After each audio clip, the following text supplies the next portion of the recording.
guys, welcome back to my YouTube channel.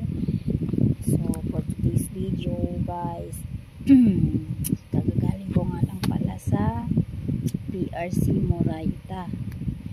Ay Diyos ko Lord, sobrang init talaga. Pero ang pag-uusapan natin ngayon ay kung anong ginawa ko syempre sa PRC. So unang ginawa ko, syempre nagpa-appointment muna tayo. So at the end of this video or sa kakalagitnaan ng video na to,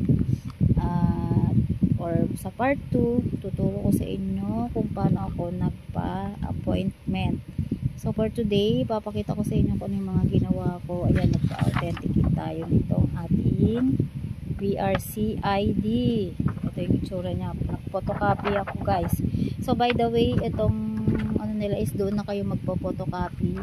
Bali 10 pesos ang isang ganito. Pero 5 lang kasi nga kaya naging 10, which is back to back siya na pina-photocopy ko yung ID.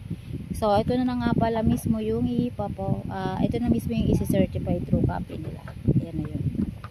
So ayan yung sa ating PRC ID. Next, ito na siya lahat yung ginawa ko kanina sa PRC. Ito na. So una, yun yung unang ginawa ko, nag-ano ako ng PRC ID, nagpa-authenticate.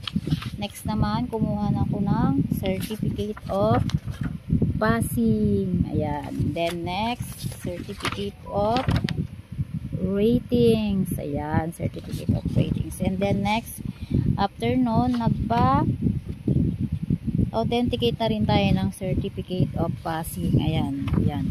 Authenticate, certified true copy. And then, ang ating certificate of ratings din, ayan, pina-certified true copy na din natin. Ito siya.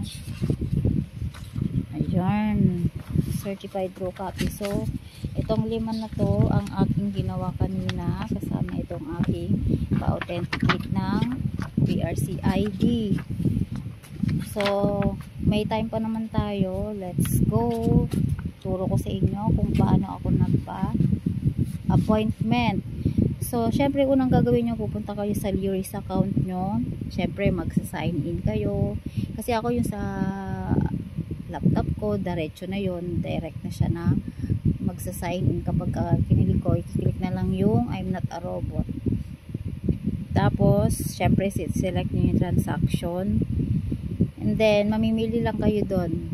Ay, gagawa ko ng part 2 kasi medyo matatapos na yung ating video. Bye! See ya!